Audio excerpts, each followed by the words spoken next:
you get the emails from Carnita Snack Shack? Every rainy day, they'd send me an email. It's like 25% off all entrees. And it's like rainy day special. Wow. That's interesting. Yeah. They used to do that in Arizona in the summer. The not Chili's, but Garcia's would give you... We have AC coming in. Well, if it was the temperature was above 100, they would give you $1, like whatever that temperature was, they give you that off the menu. So it's not very much. I love that. You get $1.10 off your $1 for 100. I was thinking $1 for over 100. Yeah. What's up, everybody? Welcome to Dude Lunch. I am not going to be in the camera because I'm not the pretty one, so that's why.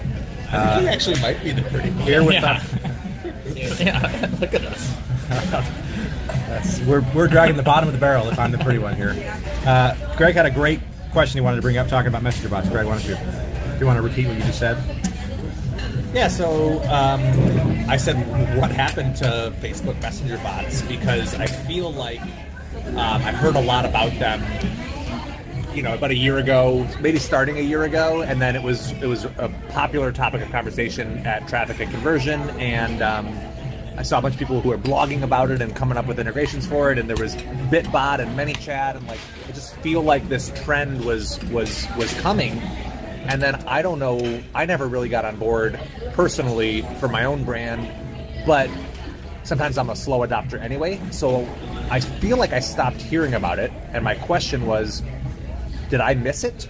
Or did they come and go? Or did technology change so it no longer was, like Facebook may have changed the way, like some restrictions on what was allowed with that. So yeah, I'm just curious. I know you've played with them more than I have. So what happened? Where'd they go? Are they still around and I'm just oblivious? Yeah, they're still around. I don't think they're quite as hot as they used to be, but I think that's just because they're not as easy to use as everybody thought they were. And I think... Have you worked with them at all? Yeah. Okay. So I think they're still useful. I think people don't really know how to use them correctly. So I think a lot of people are just... a lot of the knowledge of just hey, it is the new thing, and all the attention was around, no, this is the new thing, not, how do I actually effectively use the new thing.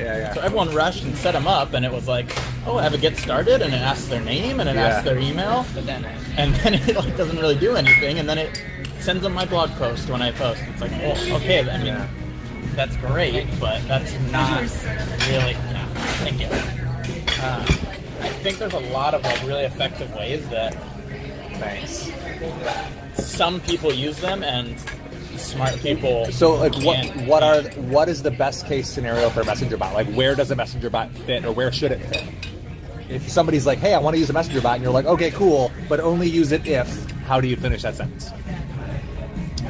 I would say if you have a logical progression to take people down, that you can really use it as a conversation with someone that wants to engage with your business. And if your audience is Facebook users, is an asterisk. If someone came to you, but it doesn't. Messenger users. I mean, if I chatted into you without knowing, I say I stumbled across your Facebook page, what types of questions do you think I would ask? And there's probably some pretty obvious things that people generally are hey, what's this about? That could just help to answer and point them in the right direction.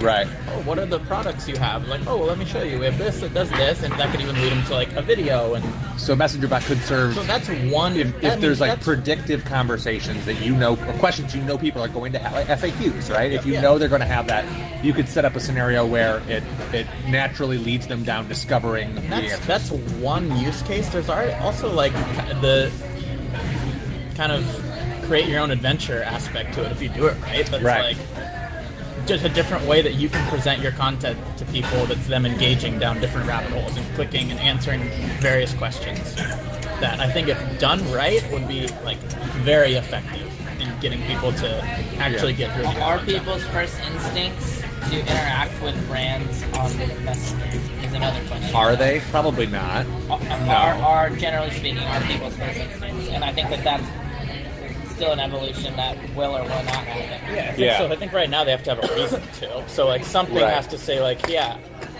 chat, get started here, and I'll send it to you via Messenger. Yeah. So they're trained to like, oh, okay, I can open that up and get value from it. And but that's one use case. There's so many different. What was your experience? Because you So for a while you were doing that instead of capturing email, right? Right. I don't know if you abandoned it or I did, and I abandoned it because, and I think this might be indicative of the reason why it's not quite as hot.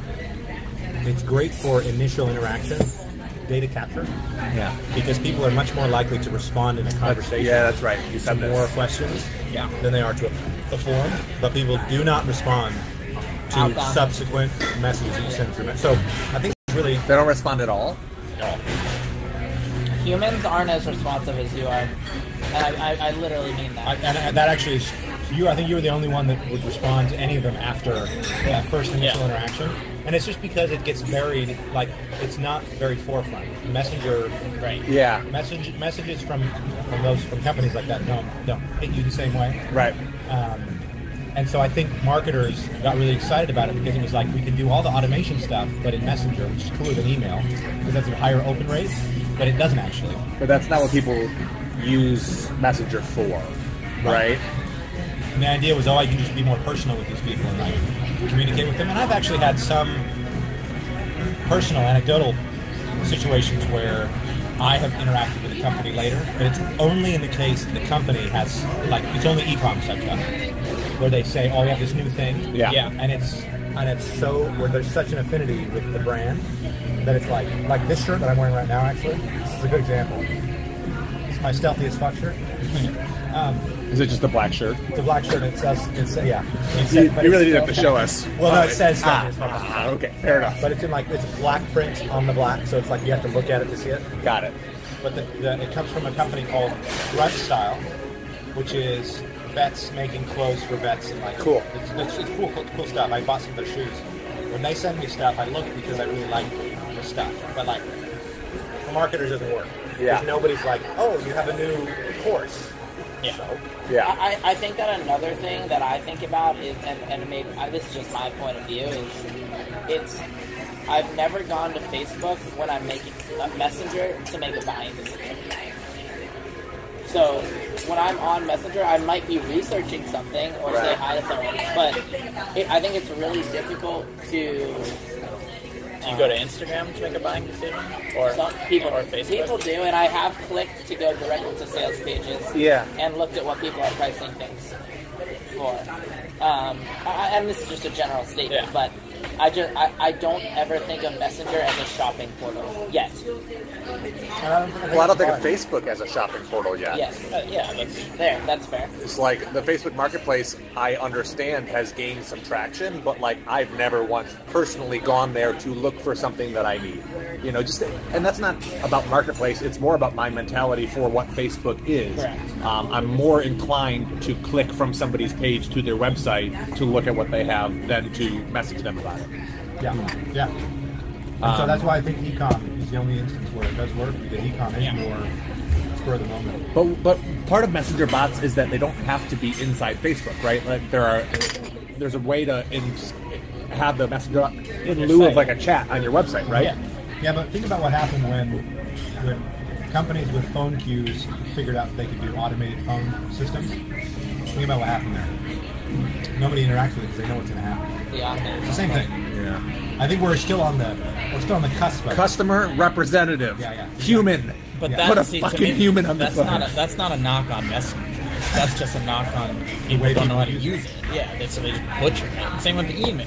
The same thing. So with that's- email. You that's get what I'm coupons hearing. All day. That's And what it's I'm hearing all right, is well, like- But that marketers ruin everything. People We know got that. excited about Messenger Yeah. bots because it was new, not because it was strategic. Strategically, it's just another medium to communicate through, like email or like text, and it has a role, but it has to fit in your overall strategy. It's not like the silver bullet that I think a lot of people thought it was. We don't have a large sample size or any sample size with folks Go on. where Yep. people, but that is our way to interact. Like from a sales standpoint, on our page, you can chat us, and we set up a time to call.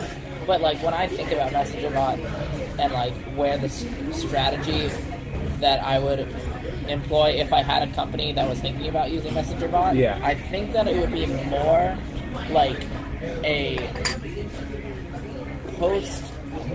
post-sale even touch point where a lot of people are thinking of it as a lead gen type of tool and organizing people. Well, that's a good because point. when somebody buys, how nice is it, especially if it can be personalized, that just says something like, welcome, we saw that you purchased X, Y, or Z.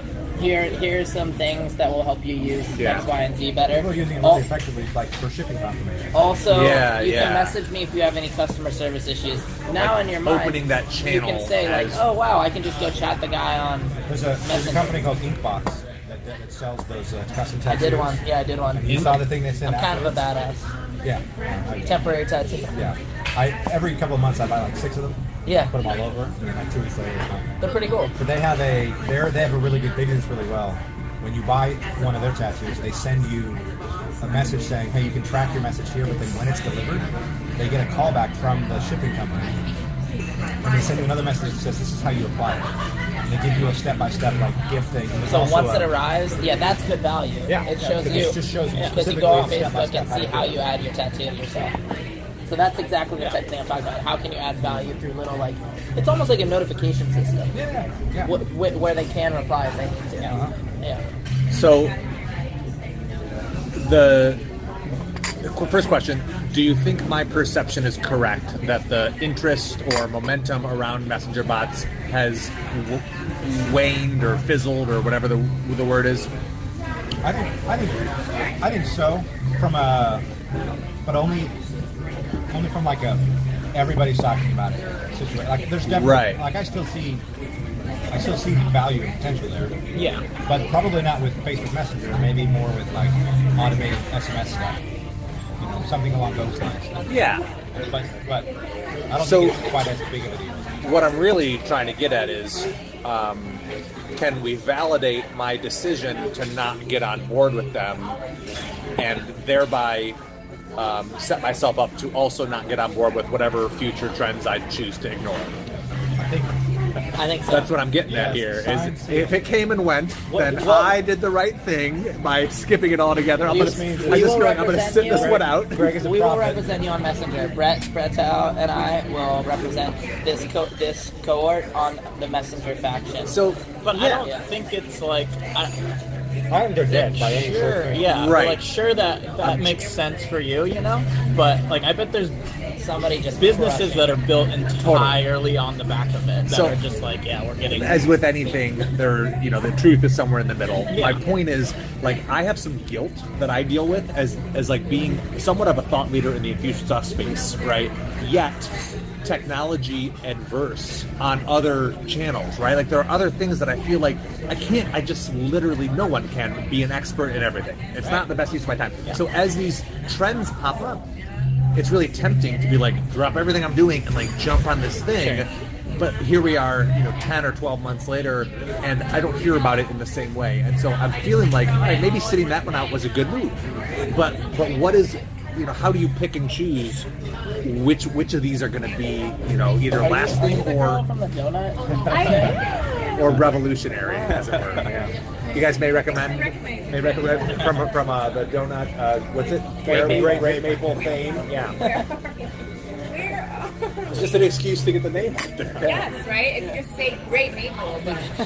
Today's Dude Lunch, brought to you by Great Maple, purveyor of Specifically, Great Maple Donuts. purveyor of fine yet not gluten-free meals. Yes. Almost gluten free. Almost, yeah. So close. But yeah, that's a good point. So it's like that's what I struggle with is these. I feel a sense of obligation in some ways to like my audience and my community to like scout these things out and like report back, but to what end, right? Because like there's always another angle or thing or avenue or channel. I felt that way about Medium a couple years ago. The like Yeah, blogging, where you like contribute. yeah, I was like, Yeah. shit, how am I not on Medium? Like, oh, geez, what am I doing? It was like people were leaving their own blog and posting Just on right, Medium, Medium, yeah. and it's still around, but I don't hear about it the same way that I did. Right.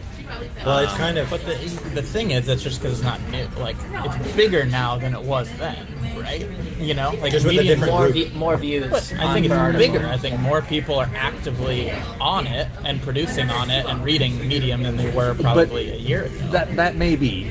What I'm speaking to is at the time I heard, I think maybe even verbatim, that it was going to replace blogs. You That don't blogs- need your own blog. Right. Just have a Medium page.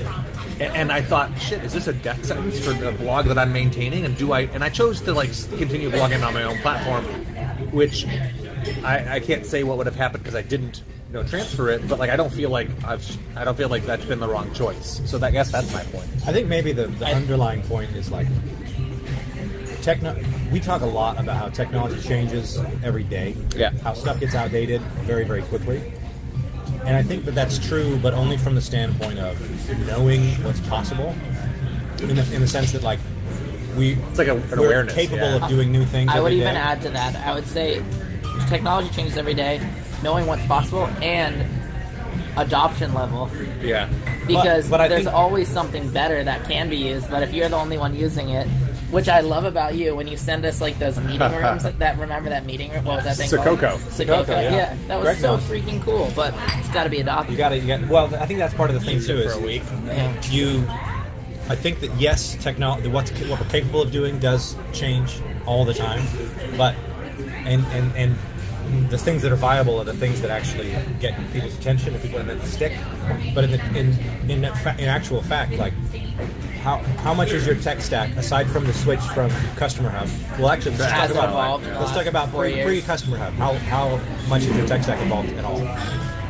Obviously, Infusionsoft does some slow evolution Yeah. on their own. Yeah. But like, technology doesn't technology. I think the problem is we use the same term to mean two different things.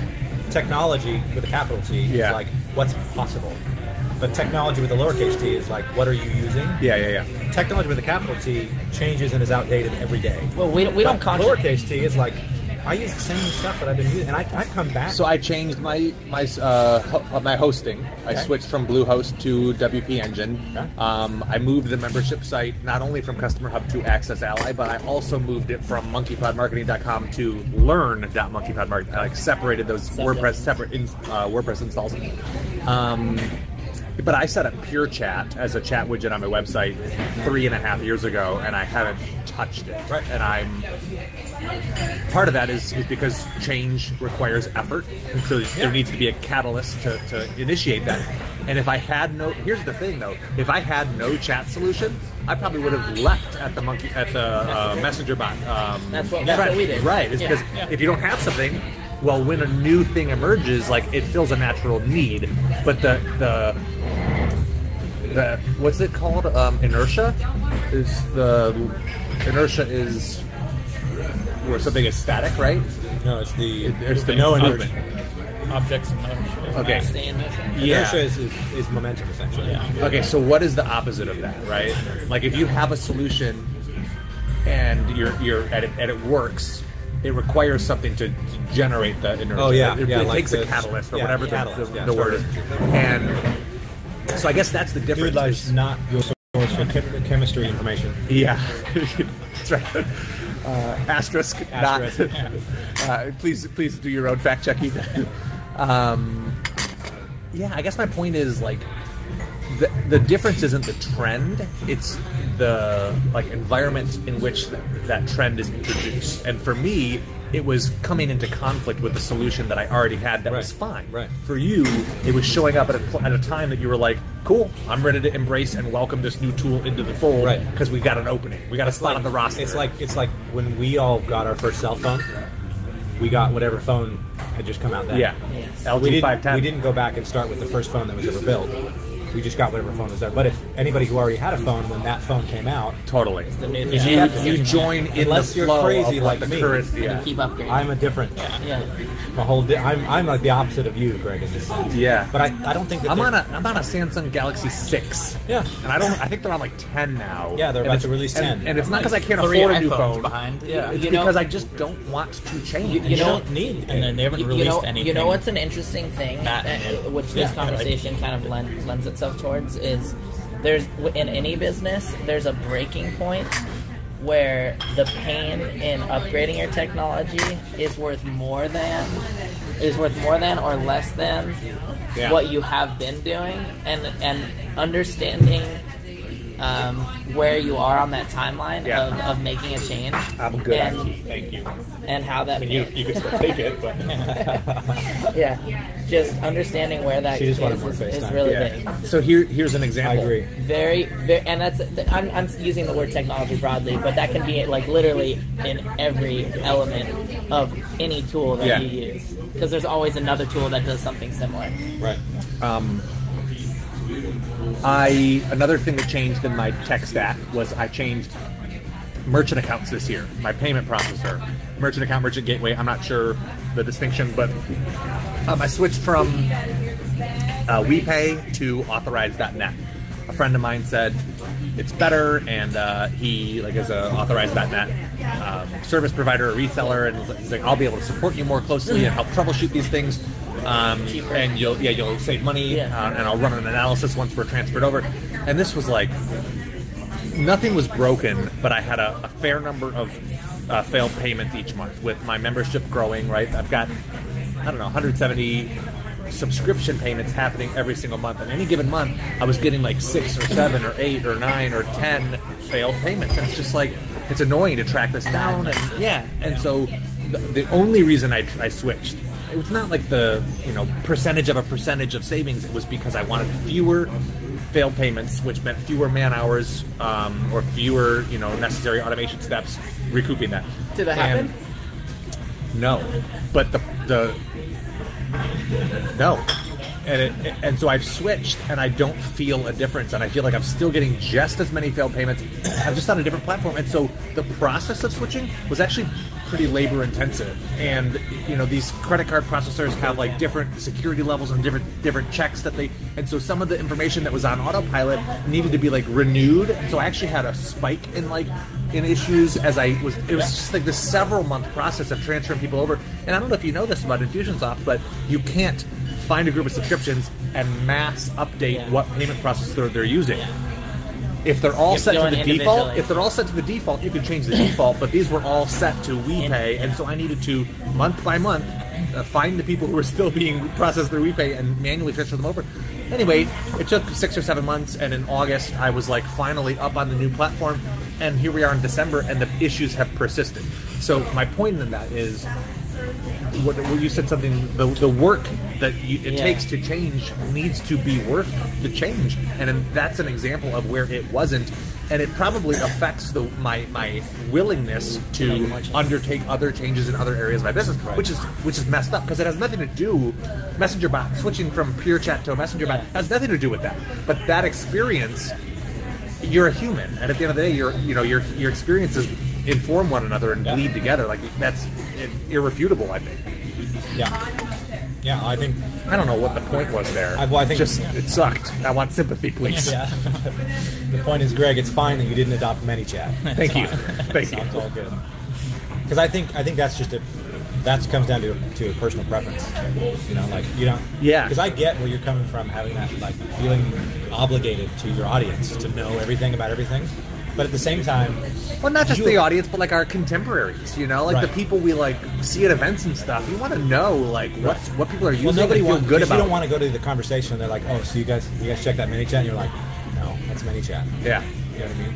But I don't know. I don't have that same and I think it just depends on the person. I don't have that tech same I don't have my that tech feeling. is bigger than yours. If you tell me what your technology does, I believe you. Yeah. And if you tell me that there's a messenger bot that can do X, Y, and Z and apply a tag in Infusionsoft, I don't need to go into Bitbot and set it up to know that it can do that. Right. And when I do need it, I'll come and knock on your door. But until I see how that strategy is going to be deployed, where it's going to help me or a client that I'm working with, that is just in my back pocket. And it's almost like the moment that you figured out, when I need something, I'll Google it. Remember, back, I'm talking about when you figured out how to use Google, and you're like, oh my gosh, this is a different way for my whole life of accessing information. Or how about this? You're building a website and you learn about WordPress's plugins. Yeah. You're like, oh man, I really wish there was a slider here with videos on it. You're like, oh, there's a how will I plugin do for that? this? Yeah. Oh wait, I can just search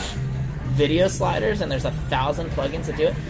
That's what I'm talking about. Just understanding that you can access it at any point is, to me, the value. It's really just like that, whatever that spectrum is of like technology adoption, right? Early adopters, and then like early majority, and then late majority, and then laggards, right? There's like, it's just deciding where you want to be on that. Way over there is me. Yeah, but it's you are. but I guess it doesn't have to be like that doesn't define you, right? And you can make that decision. You can decide where you are on that spectrum on a tool by tool basis or a topic by topic basis, right? It doesn't have to be like, well, I'm a laggard, I'm never going to be on the front side of anything, right? Because that's not the case. Right. But for a lot of stuff, it's a choice that I make. Yeah. Yeah, and I think another thing is like because I suffer from that same anxiety, and I'm different than you in the sense that I am like as bleeding edge early adopter as they come. Like I love to know everything there is to know about new stuff, like from the get go. But well, you would appreciate the experience I'm having with Demio's automated tool right now. Then yeah. It's just it's close, but it's new. Yeah, and you can feel like the things that they overlooked. Like, you wanted to get this out. Right? Yeah, it's cool, but it's like maybe do this and this. But at the same time, getting very okay myself with I only have a certain number of hours in the day, and for me this sounds so like woo woo and like personal development type thing, but I have had to continuously remind myself that I only have a certain number of hours in the day. If I go into a conversation and somebody asks me a question and I don't know the answer, I don't have any, like, I have no negative guilt about not knowing the answer, because it's not like I have been sitting on my couch for 3 weeks. Yeah. You know what I mean? Like I'm in it, I'm looking at all the stuff just because I don't know this particular thing. Like it's, and also because I know that to get to some of these tools requires such a long journey where you go from like, oh, I want to do this thing, oh, and then I'm going to look at this thing over here, and then I'm going to go over here, and then I'm going to look at this, but you never navigate straight to that. Right. If somebody comes with like, oh, have you seen this thing? It's because they got to it after like 12 steps, right, trying to get to that thing. So it's like, that's the balancing act I'm after. Is I definitely don't want to be the last person to adopt something, right, but it takes a certain number of recommendations. It's like a good Netflix show, right? Yeah. Like if one person recommends it, we'll fucking see. You know? What if it was JMac? Well, that's the other thing, is it's weighted by individuals, right? Yeah. It depends on who and how closely you believe that like you believe in their ability to assess this for your needs, right? Just because it's a good fit for that person doesn't mean it's a good fit for you necessarily. Right, and unless you budget time and energy, and budget like specifically, this time is going to be used for R&D, which I do, which is the reason why in fact, most of my time is earmarked as R&D. So I do some of that, but it's primarily for solving member problems. You're going after very specific. Yeah, it's not academic in the sense that I'm sort of like see what's out there and like but it's very much like what tools exist to make this process simpler or easier already. Yeah. And I actually think that is a more functional approach to take, because it's like let's resolve an actual let's resolve a real They're problem. each sponsoring a third of my team. Thank you. Because now the effort that you're putting has a direct return, because it's a problem. Right. I guess that's Whereas it. A lot of times, like, you know why you're doing it. Yeah, a lot of times what I'm doing, it's cool because I come up with all these things, and usually the research that I'm doing and the R&D stuff is going after a specific solution, but my brain doesn't think in terms of like, I have to approach this solution in this way. Yeah. My brain thinks in terms of, here's the solution, let me try it this way. Nope. Okay, let me try this other way. Nope. Okay, let me come over from this angle. Nope. Okay. And on the way, I discover tool here, tool here, tool here, tool here. And they don't always necessarily even result in that being solved. Like this thing with the guy with the Slack thing. Yep. Shout out to Chad. Yeah, shout out to Chad. I was like, there's got to be a tool, because I know the functionality exists. Right. Through dialog boxes. Yeah. And I know that you can talk back and forth, because Zapier does it and all this stuff. There's got We can't be the first people who have this need. Right. Yeah. But everything is talking to Slack, and nothing is talking from Slack to something else.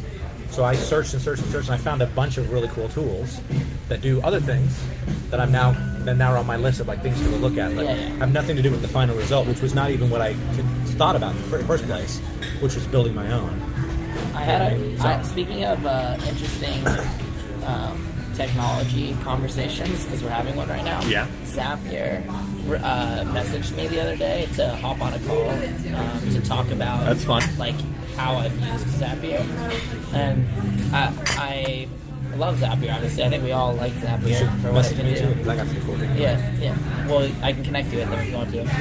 Got a $30 Amazon gift card for talking to them. Didn't that out, expect that, but got it. Respect. We had a conversation about, I think Zapier, which is a really cool technology that does a lot, is having the same problems that like more familiar companies like Infusionsoft are having when it comes to the ease of use of their program and getting people to adopt it and use it. And Zapier, as we know, if you implement one thing well, it becomes well worth having your Zapier subscription. Easily. So they have a very on and off, like, I think of the light switching on. Once somebody switches to Zapier on, they're going to be a customer for Zapier Right. for a long time. Yeah. But they're having a lot of problems getting people to get to that point. So we had a conversation about that. Dude, we could do a million little animations. Animations for that. Zapier. I was thinking about that. That's a great That's idea. limited. That's brilliant. Great idea. Use cases. We should message the girl that I talked to. Just do one and send it to them. Yeah, Oh, we seriously. could do one too. Yeah. That's so. Yeah, the connection of everything. Wow. Unlimited. Thank you. And they already have the place for it. Uh-huh. Like, They're already all set up. They have the budget too. Oh my And god. the budget behind, think about ads. and Target that's people that such like an service easy and service. thing. Zapier would be a good one for technology. We could do that. Just a full-scale campaign. Dude Lunch Yeah. only gets 10% of this. Wow. This is the Seinfeld. What are you guys leaving? Just leave what you want. Speaking of Seinfeld, Just tell me what you're speaking of leaving. late, so No, here's just leave what you something think that's it really is. funny. Yeah. Early adopter versus late adopter. I, until 2 weeks ago, had never seen a full episode of Seinfeld. Oh, really? And I'm now binge watching the whole show. And so many people, I've actually seen people say, like, it doesn't hold up. What? And I went back and watched it. I'm like, It no, does hold this up. is like, Holds up like better. it holds up so, like, better than they could have even imagined. Brilliant. Like, Yeah. everything that they talk about. I'm like, Have you Oh my seen God. the episode that I'm talking about where the guy won't show I also Jerry? haven't seen it. no, Like, I one haven't seen that episode? one. I've seen a handful of episodes, but I haven't watched Seinfeld. you'll And get for to my it. There's an appreciation for episode where comedy, there's a like guy that people are won't like, "How could tell you see them Seinfeld?" how I mean, much I haven't watched a lot. Like, Oh, I yeah, want to watch yeah. way more of it. But just for Because like I a wanna leave, like, comedy, the same. like It's Yeah. pretty in fun. terms of turning nothing into like funny situations. Oh my just, God. like, Should we wrap up Dude Lunch? We got to put a bow on it, Dude Yeah. Lunch. You got an outro for us, Brett? Thanks, y'all, for showing up. Congratulations to you for being able to get through a Dude Lunch without seeing much of my face. That's an accomplishment, I think. These guys can't ever do that, unfortunately for them. My parting wisdom for you is to embrace wherever you fall on that technology adoption spectrum. However, be conscious of it, because it is a choice and it doesn't define you, and it can change, and your safety net is connecting yourself to guys like Brett who are going to do the work for you, and you can just ride their coattails on the stuff that pans out. Agreed. By the way, feel free to do that. Any encouragement I can get to go and just be distracted by all kinds of technology I take. So That's, oh man, it's validating the stuff you're already doing. That's how the Monkey Pod Grove started, as I was already spending time answering questions on Facebook, and I was like, how do I justify doing this? yeah. boom. Anywho, we'll see y'all at a later date and time to be determined. Peace. Peace.